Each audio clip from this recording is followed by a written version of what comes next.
Hello, welcome. My name is Brian Gregory, and I'm the president of Aldridge. We're an MSP based in Houston, Texas, with locations in Dallas, Austin, and Seattle. I'd like to just thank you guys for joining us today.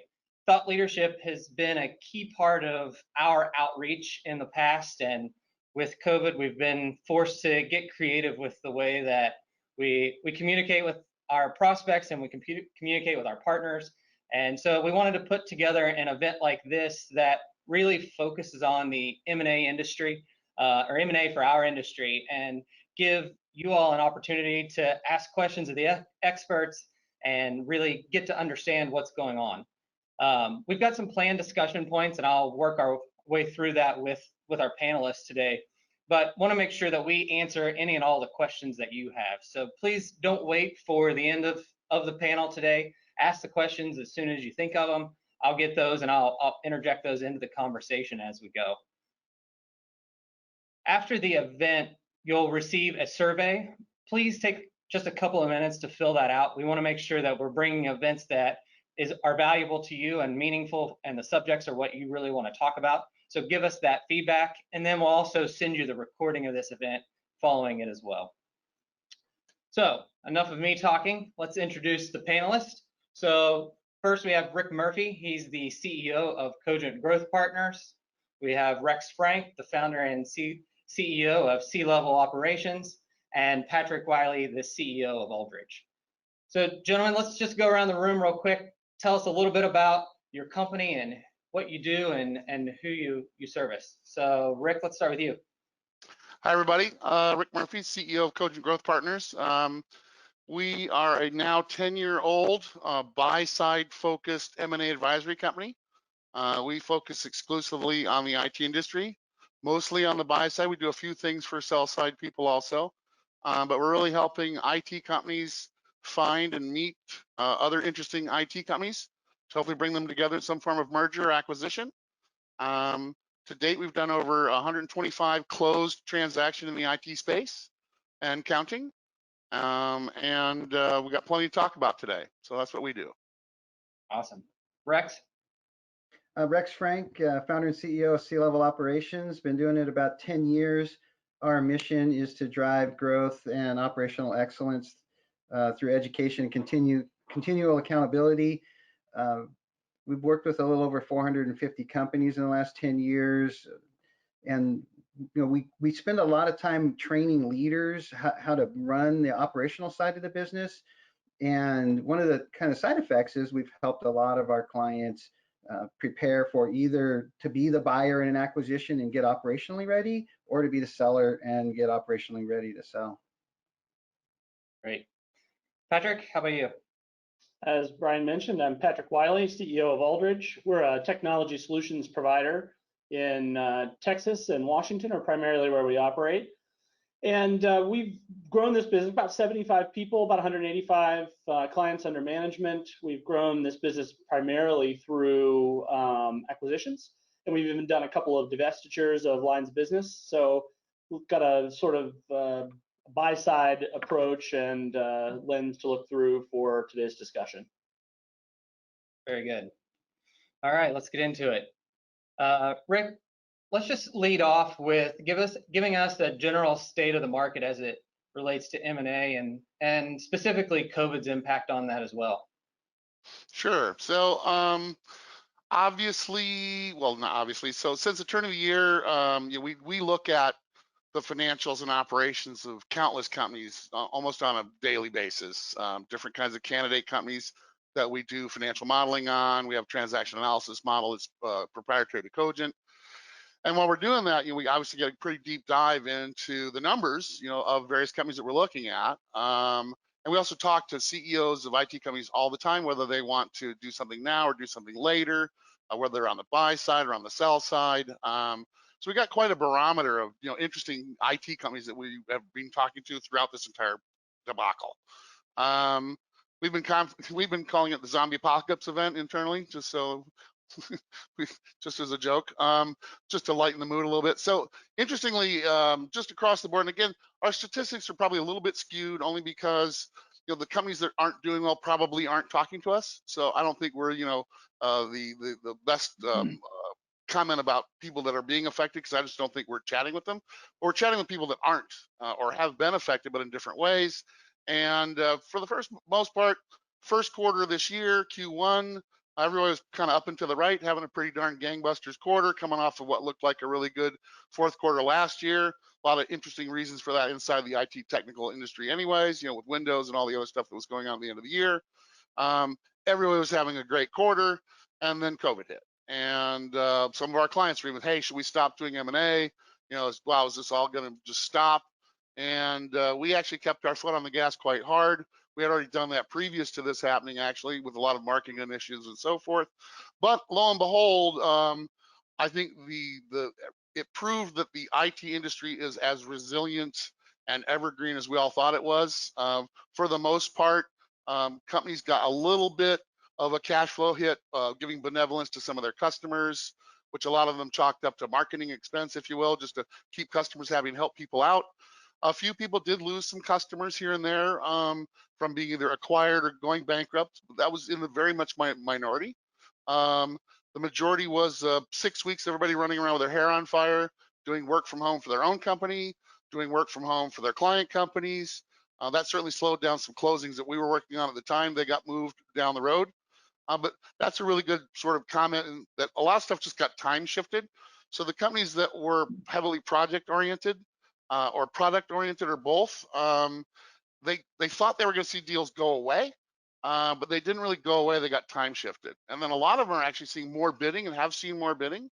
And current events is, I'd say everybody's kind of back to normal, having had that cash flow hit, having had that sort of working with their customers. I think it found a lot of people, and Rex, maybe you can talk to this, they were actually working more with their customers because it caused them to have to talk to their customers more. I think it solidified a lot of customer relationships in that way. And the stuff we're looking at now is, everybody's doing well, mostly, for the most part. Again, obviously, if you have a business affected by different industries that were severely adversely affected by this, that was an issue. But for the most part, everybody says, hey, how are valuations?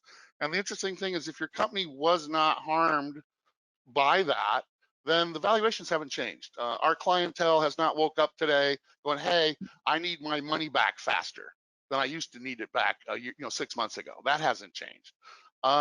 Multiples really haven't changed. I'm not a big multiple guy. It's really about free cash flow and when am I going to get my money back as a buyer. But that said, that hasn't changed either. If it's a good company and I know what my timeline is, my horizon for getting my money back as a buyer, and the seller wants to do that, then it happens. And then happily I can report we've actually just closed, last Friday we closed a deal. We've actually closed 7 transactions during COVID. Wow. So we're pretty happy about that. Talking about valuations, Rex, let's move over to you, and specifically about value creation strategy. I know you help companies to get the most and improve their operations. When you're talking to a company for the first time about their value creation strategy, where do you even start? Well, first of all, let's start with an understanding that creating value isn't only good for the seller, it's good for the buyers as well. And Patrick, I'll give you a quick opportunity to chime in on that, but I think you said you'd prefer buying a more well-run company for a higher value. Isn't that right? Yeah, totally. We've done fixer-uppers and we've done well-run companies, and there's probably advantages to both, but in terms of what we could do with any sort of velocity and what has the best outcome, it's almost always a well-run company. Yeah, so how do you build a well-run company is the big question, because you're actually providing more value to the buyer if you're a well-run company. So the more you can build, a valuable leadership team that they can acquire, the more that you can build a valuable client base that has good, strong contracts in place, the better. The more the buyer can build a consistent quality service delivery model that's in place and running, the more the buyer can buy a client that has a functioning referral base, right? The better. And there's a saying we say, when's the best time to plant a tree, right? 30 years ago. When's the second best time to plant that tree? Today. we kind of have to apply that same concept to your value creation strategy when you're building the operational side. There's a lot of times I have a conversation with an owner where they've kind of reached their age or whatever life event is driving them to say, I think I'm ready to sell my company. Can you help me get it ready in 6 months? And I just, I have this sinking feeling in my heart because it's like, man, we should have started this 3 years ago, building that strategy. If you look at C-Level, we got these 87 different operational focuses that start with the first section is getting your PSA configured, and whether it's AutoTask or ConnectWise or whatever, we don't really care. The second stage is really all the processes around how you manage the life of your ticket, from triage to dispatch to engineer time entry to billing. The third stage is measuring your KPIs, and, from both a financial perspective and, kind of an engineer ticket level kind of thing. The fourth stage is, we call it your service team HR. That's org charts, job descriptions, aligning your comp plans with the growth that you're looking for. Section 5, we call it leverage your tools. That's how well are you getting the margins you're looking for from leveraging your RMM tools and your documentation tools and patching tools and backup methodologies and that kind of stuff. Section 6, we get into accounting systems, which is huge in preparing to either do buy side or sell side. Having a chart of accounts that's aligned with some sort of an industry standard. We happen to prefer service leadership. The way that you do your deferred revenue. I think Rick or Patrick, you can chime in real quick on some problems you've had with deferred revenue even recently, right? Sure. Patrick, why don't you go first? Yeah, we've looked at a couple of deals recently, and the best practice from service leadership to anyone is bill in advance. Your revenue is due the day before you start service, or for your managed services, and which means you've got an outstanding liability to provide that service, whether you collected the money or not, and particularly if you've collected the money. And so what we run into a lot when we're looking at a deal, they've got $200,000 in deferred revenue that on the day of closure, they generally have to come bring a check for $200,000 that maybe they weren't necessarily aware of. The concept of deferred revenue is out there, but as with a lot of small business operators, the balance sheet's just something that is not something that they focus on. And so it's good to hear that you're putting focus there, because that makes a big difference whether a deal can close or not for us. And Rick can tell you, we've had deals blow up when they look at the size of that and they're like, oh, I thought I was getting an $800,000 check, and now I've got to give 200 of it back to the buyer. I thought that was my money, right? And it's not. So a concept, Rex, you might want to add to the mix, and it's the real general concept is, any deposit money or any money that you take in on an annual prepayment, a quarterly prepayment, there's nothing wrong with that from a cash flow perspective. It's awesome, but you're the custodian of that money. It's not really your money. It's still the customer's money, even though it's living in your bank account, because you haven't performed the services yet. So accounting puts that on a balance sheet. So there's debits and credits on the balance sheet. So when you have that debit on the balance sheet as a liability, it's a service delivery liability. Then you've got, when you earn that money by performing those services, you move it over to your P&L, and you can earn that money and put your expenses against it. So, Yeah. Just a basic concept like that. But we had a deal that having nothing to do with Patrick, where there was $700,000 on not a fairly large company. They were really good at getting deposits and doing all that stuff, but the owner literally thought that was already his money. He had already earned it, and it blew the deal up because he didn't get that. Yeah, so I don't want to get too much into specific deals, but so Section 6, we really focus heavily on getting accounting systems in order, ready, really, so you're ready for due diligence. Section 7, we call it the client-facing systems, right? This is all about, client onboarding and the way you do your quarterly business reviews, the way you do project management, that kind of stuff. Section 8 is what we call get ready to grow. It's getting employee onboarding systems, hiring processes in place, the way you do your one-on-one and goal setting with your team. And then 9 is marketing, right? What's your lead generation processes, the operational process around that. And Section 10 is all the operational processes around selling. And ConnectWise, a couple of years ago, when the HTG component that became the ConnectWise Evolve, Arlen Sorensen and Brad Scow started talking about this thing that they were calling the entrepreneurial journey, in that companies they all start sort of in this muscle and feel stage. Right? I sometimes call it growth stage 1, where the valuation of the business is very much tied to the muscle of the owner, right? They have to be completely involved. And that makes it a very difficult business to sell. As they mature, they move into this managing to what good looks like stage.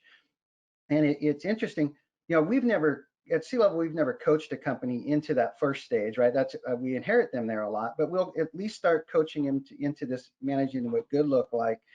And what happens is they realize you want to measure yourself, but you can't measure yourself because you realize you don't have any good data, and you don't have any good data because you don't have any standardized processes, right? So a company that's moving through that second growth stage, your valuations are probably still going to be fairly low, right? Because it's a lot of anarchy that you're managing. But as you move through that stage, you're increasing your valuation because you're creating better processes and teaching people how to follow them, and creating better data so that you have KPIs so that you can make business decisions. But there's still a lot of room to grow on the valuation of your business when you're in this stage. Then, as you move toward the third stage, which is building teams and strategy, the focus here is really about the leadership team running the company instead of the owner, right? And that's a big move, because now you're shifting the value of your organization to the organization rather than the value of the owner. And Can I interject for 1 second? Just yeah. put that in a couple word context. You're going from a consultancy-based business to an actual business. And you have to ask yourself, what happens if I got hit by a bus? Is my business going to prosper and keep going on? And if you can't answer that question, you're still a consultancy. And that's where you find some of your early stage businesses when they're early. The owner's in the business, everybody's working hard. They're all running tickets and things like that. As you just said, you're graduating from different levels up to where you're a actual for-profit going concern business. So if something happened, it still functions without you, right? And that business is definitely more valuable than the performer. Yeah, and a good sign that you're getting at the end of this building teams and strategy is the owner, when they come to work each day, they're starting to wonder what's my value to the organization. I've kind of transitioned all the hats off of myself onto somebody else. What am I supposed to do now, right? And that's a sign that you're ready to move into the leading toward legacy, where the owner's mostly focused on sharing wisdom and maybe polishing up their exit strategy.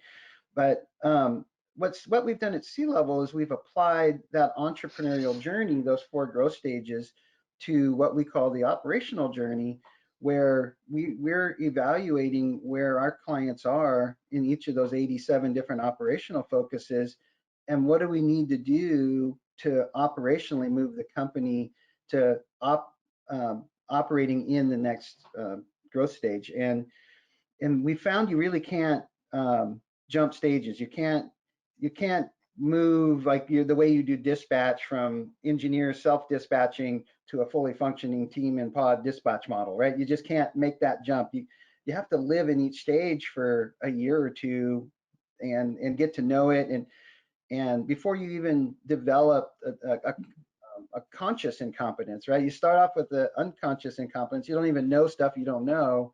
So at least you know the stuff you don't know, to now you know how to do the stuff you didn't know, right? And we have to help our clients live in each of those stages. And sometimes it's a 2 to 3 year process to really get them going through. So when they come and say, hey, I just woke up and I want to sell the business, I'm just like, oh my gosh, we have a valuation problem. Very good. Patrick, I know we've done quite a few acquisitions, and those acquisitions have been all over the board, and in each one of those stages that Rex just described. Talk from a buyer's perspective. what's the most ideal situation for you, and what are you really looking for in a company? I think at the end of the day, the most ideal situation, what we're trying to do, our stated objective, from a growth point of view, is to add talented staff and good clients. So at the end of the day, the other things surrounding it are all things that we have to deal with and part of our process. And but at the end of the day, we're looking for good staff and good clients. And I think that what we've learned is, in the early days of doing deals, we'd come in almost like a hurricane and just toss everything up and say, we want to keep these people, we want to keep these clients, but we're going to make everything different and do it the way we do it. And the first thing that starts to crack are the people say, oh gosh, this is nothing like what I signed up for. These are not the people I chose, and this is totally different. So they start to bail. And when they start to bail, the clients start saying, oh geez, this isn't anything like I thought it was going to be. And all my people, the folks that I've built relationships over the past however many years I've been a client, they're no longer there. So now I'm dealing with new people, new processes, and everything is different. This isn't what I signed up for. And then the wheels start coming off the bus, and clients start to bail. And I think that's the biggest lesson that we've learned. So toward what are we looking for? We're looking for a business that's stable, that for the first 6 months of integration, we don't change much. We change back office stuff, where the money flows, how the accounting works, what pieces of software we use. But the client facing stuff, we try to be as hands off as we possibly can, which is why, to the point Rex and I were talking about earlier, a better run company is better, because we don't have to mess with anything right at the beginning. And that's an opportunity for us to first get to know each of the staff that are coming on board, who they are, what they want to do, what their ambitions are, how we can fit into that. And then we do that same process with the clients, and really getting to know them, getting to know those businesses and what their goals are. And that's what, that lack of change in those first 6 months are really what allow us to build on it, instead of just integrate it in and move on to the next thing and then begin to attrit clients. Well, staff usually goes staff first, then clients, and it's almost like clockwork when you make those kind of changes. So long way to say, we're looking for operationally sound businesses. That's not to say that a business in trouble doesn't appeal to us, but that's just a whole different thing. And if we're along the lines of value creation strategy, if you want to get the most out of your business, having it be a sound operating entity, and if you want to leave your business, then not being involved in the day-to-day operation and everything being dependent on you, those are two critical things, because anything else risks the client. It's not to say we wouldn't do a deal like that, but it takes on a greater risk, and then we usually have to figure out a way to share that risk with the seller. Good. We got a couple of questions that came in. Before we move on to the next topic, I'll just hop over there. Rick, I'll put this question to you. What's the best way for a 3-person business under 750,000 gross annual revenue to find a buyer? That is an interesting question. So I think everything you just heard from everybody so far is important. Usually a 3-person business, everybody's going to be sort of hands-on in the business, doing tickets and so forth. The real decision to make is, can you work for somebody else? And if you can work for somebody else, the answer to that is yes. Then going to work for somebody else and bringing your book of business with you, and being part of their machine, help them be part of the solution, would be your best bet. You can speak with, certainly you can call us. We can try to help you. You could call Patrick. He could try to help you. Depends where you are geographically. We work all over the United States. Patrick is one of our clients. But really, oftentimes, again, if you find competitors that you respect in the industry in your local geography, would be my best bet. Find them and talk to them, or find them, talk to them, and have them call us, or you guys call us. We can help sort of mediate. We like to say we do transaction therapy for a living. So I'll whip that out. It's probably timely. So it's really just, hey, if you find a dance partner that you think you'd like to dance with, you respect their company and respect what they're doing, it's about corporate culture, and you'd want to go to work there, that's probably your best bet at probably, below $1 million, or certainly in 750 or below size company with 3 or 4 people. Yeah, I think that's a good point, Rick. I think certainly you're looking for somebody in your geography. Mhm. That's likely not a business, just speaking from a buyer's perspective, that's likely not a large enough business for us to open up a new place and be able to do it very efficiently. But if you're in one of our markets or the market of, your best competitor, and the only thing I'd add to what Rick said is if you don't think you can work for somebody else, if you don't think you're employable, but you could stomach it for 6 to 12 months, then you could probably get through transitioning to another provider too, just knowing that you've got a short-term thing and that you're going to, sort of transition to their way of working. Yep, I agree. Very good. Another question, does the deferred revenue issue apply when selling software? Example, selling software on a subscription using an annual agreement paid in advance versus providing a service billing in advance. Anybody? Yes. It's still deferred revenue. It's still not your money. Yeah, it's still money that you have not earned yet, and it's sitting on your books. Go ahead, Rex. Go ahead. Yeah. Yeah, it's not your money. You're the custodian of that money, and until you perform the services, you didn't earn the money.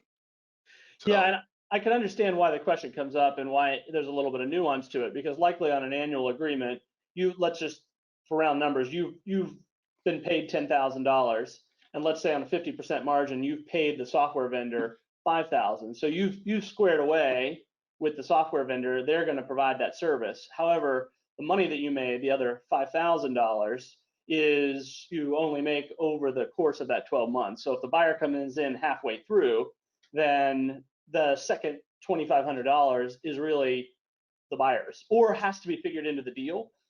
There are lots of ways that can impact valuation or cash at closing, or there are ways to work around it if you've already spent the money. But yeah, generally speaking, even though there's some nuance to that, it still makes a difference. I can do a quick sidebar as a different example. So if you sold a year's worth of the subscription, and you paid for that subscription in full.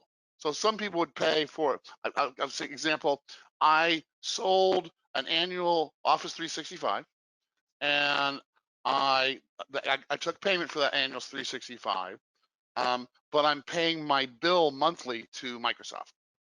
So that gap has to be on your balance sheet. It's not your money. However, if you paid the Microsoft bill in full with the money that you've collected, well, then you can take your profit from that because you performed the service, because you paid for it already. So that would actually, again, I can't give accounting advice. We're not an accountancy, nor can we give legal advice. But generally speaking, that would be acceptable if you did it that way. A follow-up question, what about non-SaaS products, on-premise software that requires an annual renewal? Once they have the license file, the client's good to go for the year. Rex, what do you think? I would say that better applies to what Rick just said. That's really treated, we would treat that anyway like a one-time product sale. Yeah. Yeah, there's no liability that the buyer has to carry for that. It doesn't sound like it. Agreed. Now, if you've wrapped some services around it and you still have to deliver services for the next 6 months, then there's liability there. That's different. Right. Quite a few questions coming in, so let's just keep going down the list here. Question about how do you know when an M&A contact has serious interest? They receive emails all the time from companies wanting to know if they're willing to sell or ready to sell. I'll go first, or anybody else can go first. So some of them are probably from us too. We reach out and touch plenty of people. The only way you're going to find out is if you talk to them, and try to decide quickly, if they're just looking for a bargain and trying to find out if you're distressed and having a problem and can we solve your problems. I see a lot of emails like that. We consider that to be fairly predatory. And are they really the buyer or have an actual buyer? We have buyers under contract. They pay us a retainer. We have all kinds of contractual relationships with the buyers all over the country.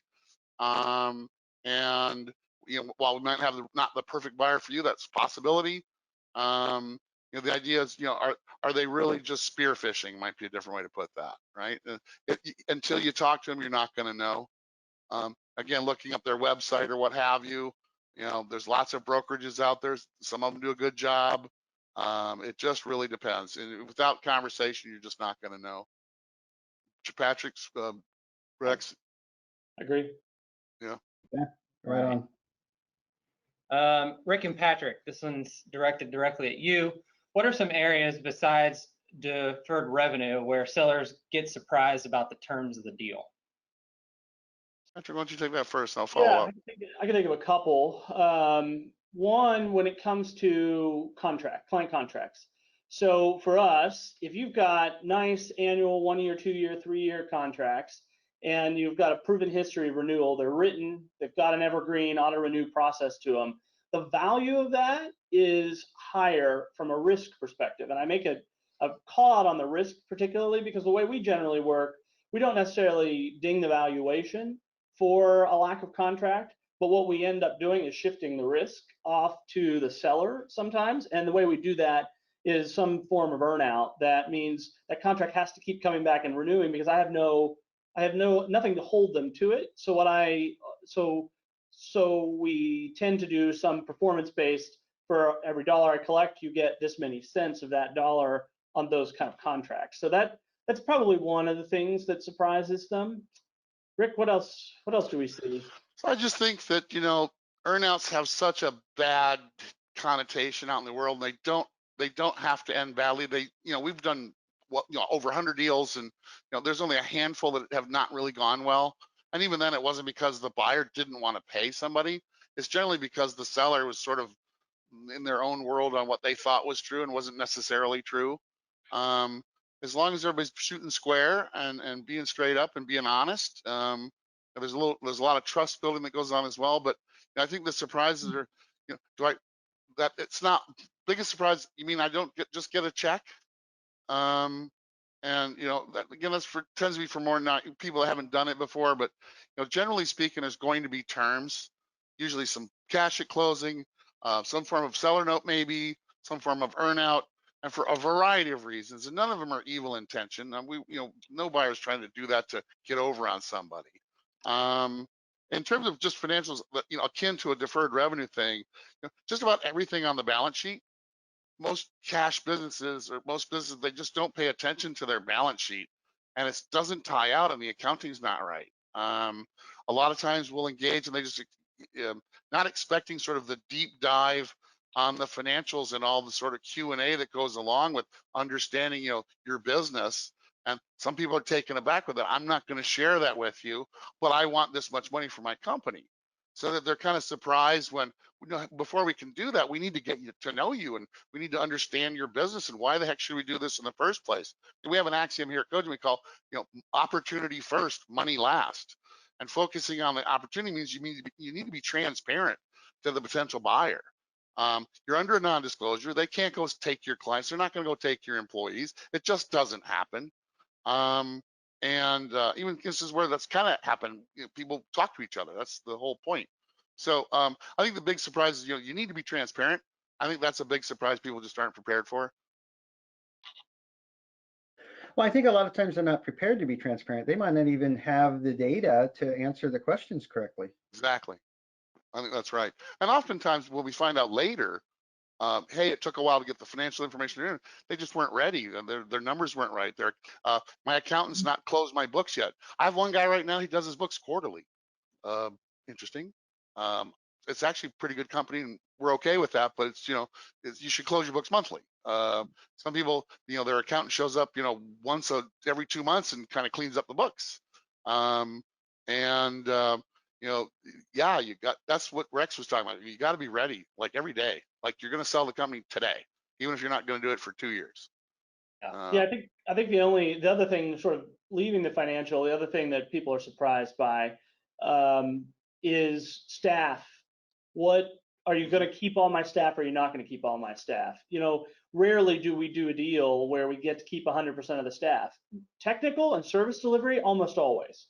But back office stuff, accounting, HR, administrative, that's one way a buyer's looking for some synergy. And so that I've been met with that a couple of times, like, oh, this person's been with me for 20 years, and I can't, and that's fine. And that I understand that loyalty, but those kind of things bring deals to a halt sometimes. And kind of likewise, you know, if you're an owner of the business and you've sort of marketed your business as, here's how much money we make with my salary added back, and then you come back around, but I do want to work for the business. Yeah, well, the valuation's based on you not working there. You can't. So that's also a surprise. And there's like, oh, you know, the investment banker or whoever I'm using to market the business said to put my salary back in there, but I really want a job. That I've had deals blow up just for that reason as well. Very good. We've got a lot of questions coming in, and we'll go faster. Rick, a lot of them are about your favorite topic, and that is multiples. Lovely. Yes, we all go to events where certain people stand on stage and they rattle off your business is worth X times. So talking about multiples, let's give us your perspective, and then we'll go get a little more granular with some of the questions. Or what's the general gist of the questions? What are the multiples, or how, or why? What are the multiples? All right, I'll go first. We need you too, Rex, right? And we need you too, Patrick. So how can I do this briefly? So multiple is shorthand. It was invented by people a long time ago, not me, to sort of discuss how a deal went amongst financial people. So that it was shorthand for what'd you pay for the company. It's the stuff iBankers used to do behind closed doors, venture capital people used to do behind closed doors, investors do behind closed doors a long time ago. It's also based on quote unquote EBITDA, which is not a GAAP accounting principle. There's no such thing as EBITDA in GAAP accounting. It's a made up thing. Most people don't know that. And if you have any debt at all, including your credit card debt, or you owe your mom money on your balance sheet, you can't use EBITDA as an actual harbinger of your cash flow. It's not right. It's called free cash flow in GAAP accounting. So when people talk about multiples of EBITDA, certainly Warren Buffett and a lot of other people talk about EBITDA, schmebida, and so forth and so on. Won't get into that now.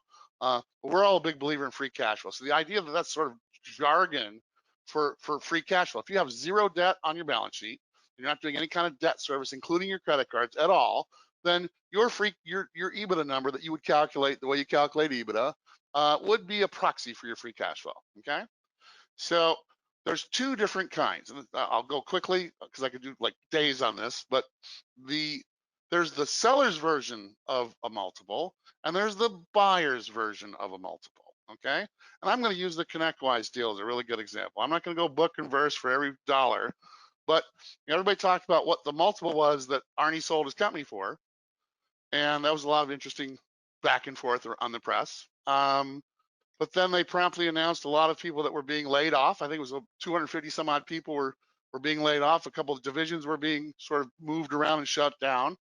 So the buyer benefited, and it was in their plan when they bought the company to right size the company in such a way to help them make sure that what they were going to pay for the company is going to have some sort of defined repayment window over time. All right. I want to break even on this deal in 5 years, 6 years, 10 years, whatever your time horizon is up to the individual buyer. I don't think anybody's going to wait 10 years to get their money back out of a deal. So they're going to do something when they buy the company to make it work with synergies in their business. They've got a plan, the buyer does, on what they're going to do with it. So, hey, we've got company A, company B, we're going to put the companies together. How much money do those two companies generate? How much money do I need to give to the seller to make them say yes and be a good deal for them? And how much do I need to keep for me to make it a good deal for me, right? For my client. And that's where deals are born, but also that's where the multiples diverge. Because as a buyer, if I have a company that's generating $200,000 worth of free cash flows from EBITDA, but I think I can make it perform at $400,000. Let's say for some reason I wanted to pay that person $2 million, right? So that seller would tell everybody, I got 10 times my EBITDA for the company. But the buyer paid 5 times in their mind because they think they can get $400,000 of performance out of the company. And that's where the two multiples diverge. So, on the one hand, there's plenty of people that say I got 10 times this times however much, for my company from a seller's perspective, but that's based on the way they ran the company and the money that the company was making when they owned it. The buyer, you don't see a bunch of stuff, and we certainly don't publicize a buyer's multiple list and buyer's value list. But generally speaking, the buyers want to break even, in 48, 60 months, right? Which is more like they need to be in that 4, 4.5, 5 times buyer side multiple, which in fact might be a 20 times multiple on what the seller did with the company. But I saw the company, I see value in that company. I'm willing to pay you this much money because I know what I'm going to do with the company together with you. And whether or not they're coming along for the ride and who's making the trip, and whether it's the owners that come along, being part of the executive team, and everything could be wonderful. So we do all kinds of great deals. Lots of people are very happy after deals done. Small minority have an issue with the stuff we work on. At least we're lucky that way, knock on wood. But that's where the multiple conversation is so hard to communicate. Does that make sense? And I hope that helped everybody, because that's the God's honest truth. So a follow-up to that, and I'll let some of the other ones chime in as well. Patrick was going to jump on that, I think. Oh, check. Go ahead, Patrick. I was just going to say that in terms of the multiple, I think you're right. I think free cash flow makes a big difference, and I think it's a matter of, I think the investment horizon is also the thing. How quick do I want to get my money back? And I will say the only other levers that are in there: size of company and percentage of EBITDA or free cash flow. In that case, those are both big levers, because the smaller the company is, to Rick's, what Rick was talking about, the less you have to, the buyer has to really get in synergies, and that increases as the size of the company increases. So I think also I've seen presentations where you hear 8, 9, 10 times multiples, and while that might be true at a $100 million solution provider, you can't apply that same thing to a $2 million solution provider that is looking for us to buy, because there's not enough synergy there to get a higher buyer's multiple. I just wanted to add that. So size does make a difference in terms of how close you can get to those numbers that we hear thrown around sometimes. Well, I just want to interject. So what you just said, I love. There's the buyer's multiple and there's the seller's multiple, and it's just two different things. And the less operationally well run, right, meaning they're producing a less EBITDA percentage likely, the lower the multiple is going to be than if they're producing a consistent higher multiple percentage. When actually put that a different way though, Rex, it's sort of more of a premium. So you kind of, here's sort of normal, and then why should the buyer pay a premium above normal? Because the company's well run and makes good money, and there's a great team, and all, whether they've changed horse, depending on the size of the company, whether they've moved on to which part of your, maturity level they are. It's really, am I paying a premium or not? It's here's normal. Do I want a discount? Because I need a discount because there's risk. There's a client concentration problem. We got a deal right now is 40% client concentration of their revenue. So what happens if that client goes away? So, do I want a discount for that? If you want all cash at closing, I get a discount because I'm taking all the risk. If you're willing to take terms from me, I can pay more of a premium, right? If the contracts are better, premium. If this makes more money as a percentage of total revenue, premium, right? So it's really normal, it's minus, or normal plus. And then you see that from the seller's lens and the buyer's lens. There's two different lenses. Does it make sense? Yeah. And I think I'll let you go back to what you're doing with your stuff, Rex, because I think that in that lens, that's why it matters so much. Yeah, I was going to say when we do some financial coaching with our clients, where we actually look at, hey, what do you need in order to sell your business to sustain the lifestyle that you want afterward, and we start looking at the number, we usually figure out that they've got problems, right? That they're not going to get what they're looking for, and it's usually because of low gross margin, low EBITDA numbers, and some expected multiples are just outside of what they can really expect. We like to ask the question, are you building, do you come to work for a hobby, a job, or to build an asset? And so many of them aren't really looking at it that I come to work every day as an owner to build my asset. And if we can get them to make that mind shift, it just starts making a big difference in the way they come to work every day. I also think knowing that number before you consider selling, a question earlier was, how do we know a buyer is really a buyer? Same question is, how do we know a seller is really a seller, right? And I think to Rex's point, know your number. And so then when you get a ballpark figure, you don't run through a bunch of exercise and waste. There's a lot of time in collecting financials and due diligence, only to be met well into the deal with, this is not enough to retire. Despite having known the number for 60 or 90 days already, and we've, all of us have collectively put in this work, and it's all of a sudden it's like, I may not be able to retire on this. I think that you need to have that sort of defined. My advice would be have that defined ahead of time, so you know what it is, and then you're working with someone like Rex to get there. So before you say, okay, let's go look for suitors. How often is the number of owners in the seller become a problem? For me, it's less numbers and more how aligned are they. Now, there seems to be a correlation with the more number of sellers there are, the less aligned they generally are. So when I see 6 or 7 partners in a fairly small business, I certainly I have one of those, wonder what this is going to be like situation. And then occasionally I run across 2 owners that could not be further apart on what they're looking for, and that's enough to blow it up, because we had a deal where one's ready to go and the other's like, this is not enough, and that's enough to stop it.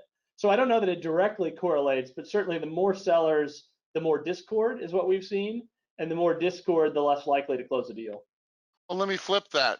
Back to your question, Rex. So having your ducks in a row is part of what you're doing for your clientele, I hope, is making sure that all of the owners are on the same page and goal aligned with what we're doing, right? I think that's key. So if you can accomplish that, thank you. And to everybody listening, just have your ducks in a row with your team, and don't have unreasonable expectations about what the company's really worth versus what you want. My daughter wanted a pony. She wanted to be a ballet dancer. She actually turned out to be a ballet dancer, but that's a whole different problem, a whole different issue, and quite successful actually. But everybody, everyone wants the new Ferrari. They want this. They want stuff that's made out of unobtainium, right? And so that's not realistic. And so the more you're realistic and maybe even conservative, then you got a chance for somebody to surprise you. I actually did that today. I got a handshake on an LOI this morning that I'm going to produce in the next couple of days. The client a candidate we've been working with for a long time, and everybody's reasonable, and boom, deal happened. And I think that's a big lesson I'd like to be able to put out is just you got to be reasonable. It's not about how much top line you make. I won't get off into this subject, but people have top line disease. They often have a staph infection when they discover they're all afflicted with top line disease. And they develop a credit line addiction to pay for the staph infection because they don't want to. They're all worried about their top line revenue. And they don't worry about profit. So they tend to be overstaffed, bloated with their staff. And a question I like to ask, you can ask yourselves, everybody listening right now. Hey, how much more revenue could you produce with the staff you have right now? All right, think about that for a few minutes. Write down your answer. Tick, tick, tick, tick, tick. The answer is 10, 15%. It's a really good answer. If you answered 20% more revenue or 30% more revenue, that means your staff is fat. You have a staph infection, a budding staph infection. So I'll shut up. Love that term. I'll shut up. Very good. Where else can we go? A couple of follow-on questions to that general topic. Is there a particular size / revenue of businesses that are in demand right now for buyers? And Rick, I'll shoot that one back to you. Where are you seeing the most activity? What size? Golly gee whiz, everywhere. Just everywhere. We are really busy. It's I think this the zombie apocalypse sort of proved that there is strength in numbers. It might not be a bad idea to be bigger and stronger and help other people get bigger and stronger. And there's new companies happening every day too. I mean, there's brand new companies being born every day. I'm glad we're in this industry. There's a couple of tiers. There's sort of that below $1 million. There are companies that like to work with companies like that. There is a way to sell that company. If you're still listening, Mr. 750 company, yes, you can find a buyer for that company. It's not gonna be worth $5 million though, just saying. Um, the echelon of $1 million to $3 million is a neighborhood, and there's definitely buyers looking for companies like that. Especially geographically co-located with them is really good. Above 3 million to let's say 6 million, you're big enough to maybe be an add-on, a geographic extension for a company. So that's sort of an echelon market area. There's sort of the 6 to 10 too, right? That's a neighborhood, sort of 10 to 15, and then kind of over 15, but there's, obviously bigger chunks up there. And there's buyers looking for companies, in those sizes as well. I don't know who's on with us today in terms of the size, but there's buyers looking for companies. We're doing a deal right now. It's got $130 million worth of revenue with a very significant purchase price. We're working on another transaction with it's a $60 million purchase price for a very large, interesting company. And I'm working on a deal that's got $1.2 million purchase price. We just closed one with a $6 million purchase price Friday. So it's kind of just every company's got a buyer for it right now, I think. Patrick, specifically you, what size is the most appealing to you? Yeah, I actually like Rick's neighborhoods. I think that's a good example. If you're in one of our geographies, 1 million to 3 million and above are great. Those are great. If you're outside of our geography, 4, 5, 6 million, probably critical for us to start another geography. So those are probably the two neighborhoods that now also, I guess, below 1 million in one of our geographies. Certainly happy to consider that as well. I think that there's some real opportunity there. Matter of fact, we just did a deal like that earlier in the year. So, but sort of somewhere in that 1 to 6 range are, a sweet spot for us. I've had a couple of C-level clients get together and decide to merge their companies first with the idea of becoming, in a similar geography, with the idea of becoming a better acquisition target. Is that a thing? Absolutely, absolutely. I've We seen can a help, good bit or of you that. can do it on your own, and then yeah. Either way, go ahead, Patrick. I'm sorry. Go ahead. No, just saying, we've seen a good bit of that happening in several of our markets where they're banding together 2 or 3 and then looking. I don't know that I've seen one do that and already take it to market, but I know that there are several that have that strategy and that they're in the integration phase. I think as long as you're willing to put the work in, because you've got just putting them together might get you a little bit more, but actually integrating them, getting the synergy, There you go. That's where I was operating going to like go. one business, that's where you really get the uplift. And I think it's a viable strategy, particularly if you're looking for a private equity backed buyer or something like that. You've got to get some size. So, I think it's a reasonable strategy. Let me jump on that though. The size is wonderful, but again, it can't be top line disease. You've got to integrate, and integrating means all the owners can't stay. It can't be just the two companies literally bolted together where there's still two companies and you didn't realize synergies amongst the two companies. You got to be, there's a buyer, you got somebody, the metaphorical buyer, you have to synergize with yourself. So those two companies that merge, they have to actually merge. That means you don't need 4 CEOs and 3 vice presidents, and you just shouldn't do that, right? As long as they stay linear and they make the management team what it should be, and maybe exit a few partners along the way or things like that. Just make sure they didn't. 2 bloated companies making 1 big bloated company is not going to be more valuable. As a matter of fact, it's probably less valuable. Yeah, not to say they can't remain shareholders, just that's Sure. right.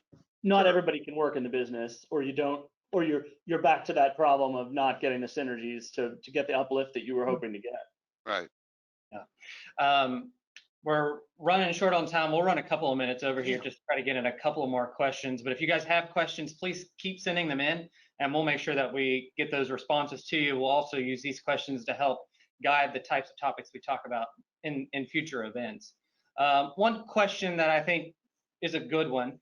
So what's the best way to ensure you can collect the terms and earnout if that's going to be part of the deal structure? I know that's a concern people have.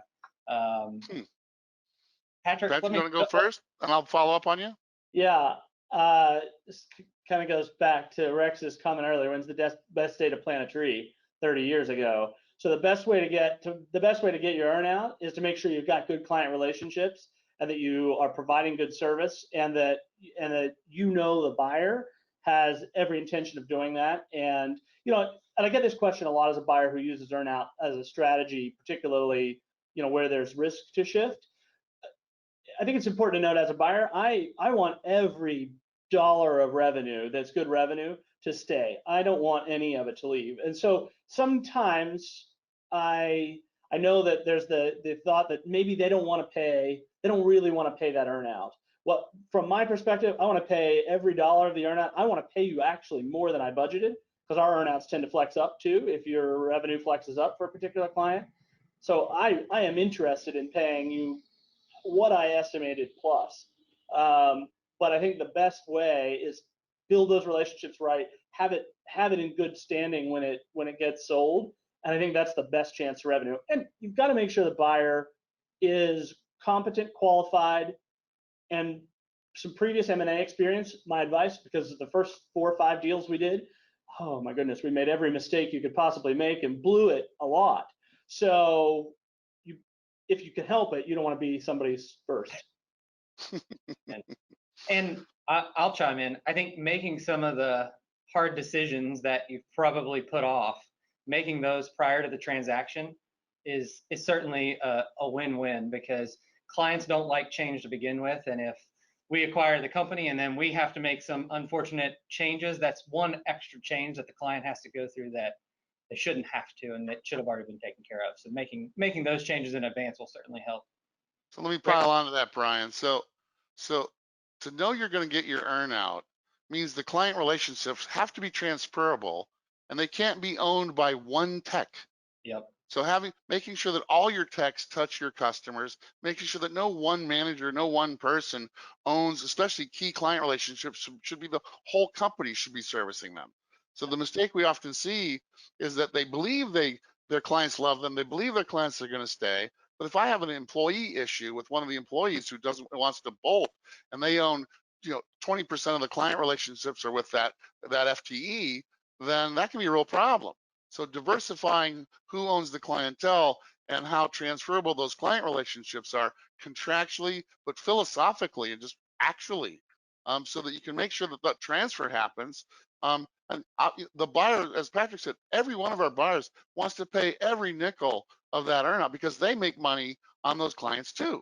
You're not the only one making money on those customers. They make more money than you do on those customers. They don't want those customers going away. So if you've got a good quality company that's buying you, and they already know how to sell, and they know how to keep clients happy, and they know how to farm their clients, then you've got a tremendous, wonderful track record of getting paid your earnout. And also it's the design of the earnout itself. If it's designed on net revenue with a lot of bells and whistles and hooey, and built on coulda, shoulda, what's going to come later, well, that's not as effective as, hey, I've got these clients, they already pay me this much, here's my contracts, and these guys are transferable to you. You'll still make money on these clients later.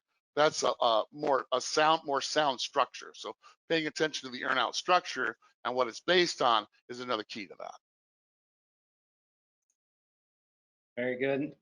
One more question. So are deals more difficult when you're selling a solution provider that does more than MSP, hosted VoIP, cabling, access control, cameras, fire alarm, etc.? Yes and no. It depends on the buyer. Every buyer, different strokes for different folks. Every buyer is different. There's plenty of buyers that like that kind of business. They're not all hung up on whether it's MSP or not. And whether it's recurring or not, and some of that business can actually be recurring or considered recurring actually. So it just depends on who the suitor is, and making sure you find the right suitor that appreciates the kind of business you do, where it's synergistic with that suitor. There's a deal we did not long ago where our client really didn't have a lot of VoIP expertise, and we were surprised that they were extremely interested in purchasing a VoIP-centric company that had some MSP and so forth. That deal closed successfully, and they're all very happy with each other.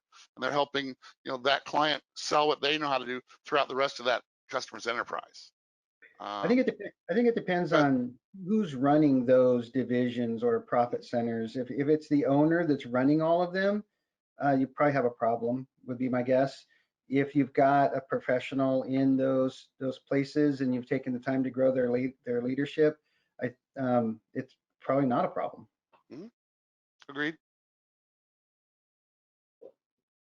going back around for just to close us out, what's the biggest lesson learned you've seen a company make throughout the process of buying and or selling? Patrick, I'll start with you, put you on the spot. What's the biggest lesson learned if you had to just pick one? Don't underestimate how much human beings hate change. Specifically, staff and clients. I talked about it a little bit before, but our biggest mistake was underestimating. We thought, hey, we like us, everybody will like us. So and took a lot of stuff for granted. And it takes a lot of time, and there's a lot of fear, uncertainty, and doubt around any change. But human beings resist it in general, and being patient and making changes slowly and thoughtfully has been the lesson learned that's made the biggest impact on our success for subsequent transactions.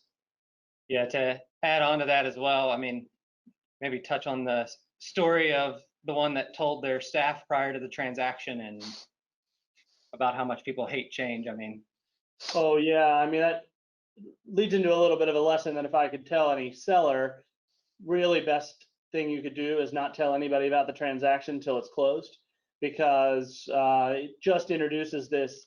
Even if you meet the buyer and the staff meets the buyer, as long as there's that uncertainty and they don't know what's going to happen and is my job safe or is it not, we've just seen it's a surefire way to get your foot off the gas in terms of running the business and helping the clients. And like I said, when the staff start to question it, the clients start to question it, and it just snowballs from there. yeah. I think one of the things that really surprised me was the impact on employee satisfaction, not of the company we were acquiring, but the impact on our company that we were bringing other people into.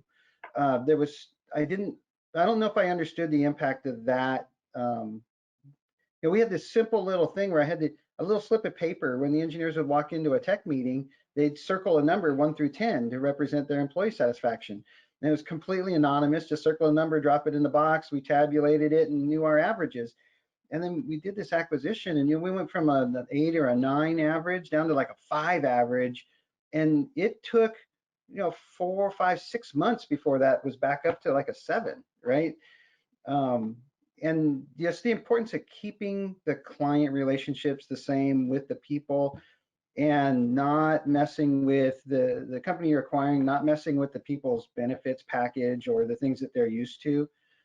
If you mess with any of those in any negative way, it's just a mess. Very good.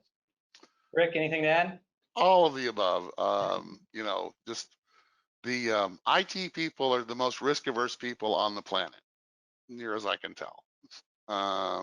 Everybody, the client IT people, the company IT people, generally are risk-averse people, and that goes to what you both just said, and why, and expecting, and I guess also, the biggest thing is that it can have it mostly has a happy ending. It almost always has a happy ending. And everybody always talks about the problems and what could go wrong. But in our experience, it can work really well.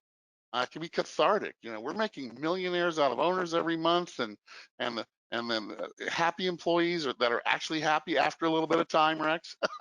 And again, even the employees that are on the buying side of the buyer, like, oh my God, is somebody going to come take my job? Is a little bit about that. But trying to expect a happy ending too, not just looking that everybody's trying to beat you to death or is trying to get over on you or trying to screw you. That's just not how it works. It's not the truth. I mean, everybody's looking for a happy ending. And I think that's it happens almost all the time. It's very rare that they go sideways. There's gonna be issues, gonna be this, a little hair on fire here and there, but typically once you get through it, especially after you've done your first 1 or 2 as a buyer, and assume you're working with somebody who's got some experience, it can really work out well for everybody. So I'll leave it with that. Very good. Well, I appreciate everyone's time. Thank you guys for joining us. Thank you to all the attendees. Like I said, we have a lot of questions still to get through, so we'll take the time to respond to those and also use that as some topics for the future. There was a few planned discussions that I had that we didn't get to that I think could be a standalone event in itself moving forward. So appreciate everyone's time. Like I said, please fill out that survey, give us the feedback. We want to make sure that we keep these valuable, and we will see you next time. Thank you, guys. Bye, everybody. Thank you.